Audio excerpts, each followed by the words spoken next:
பெண்ணிடம் தவறாக நடந்து கொண்டதாக கூறி பிசியோதெரபி உதவி மருத்துவர் மீது தர்மடி கொடுத்து காவல் நிலையத்தில் ஒப்படைக்கப்பட்ட சம்பவம் பரபரப்பை ஏற்படுத்தியுள்ளது. விழுப்புரம் ரங்கநாத சாலையில் இயங்கி வருகிறது டிஎஸ் ஆர்த்தோ சென்டர் எலும்பு முறிவு மருத்துவமனை.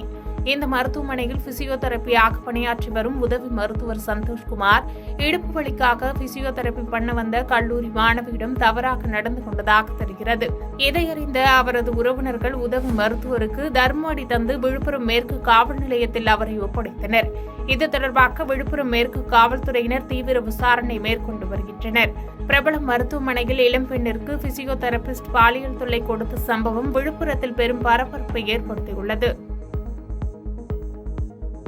பாதகம் செய்பவரை கண்டால் நாம் பயங்கொள்ளலாகாது பாப்பா. மோதி மிதித்து விடு பாப்பா, அவர் முகத்தில் உமிழ்ந்து விடு பாப்பா. அண்மை செய்திகளை உடனுக்குடன் தெரிந்து கொள்ள இணைந்திருங்கள் இயம்நாடு.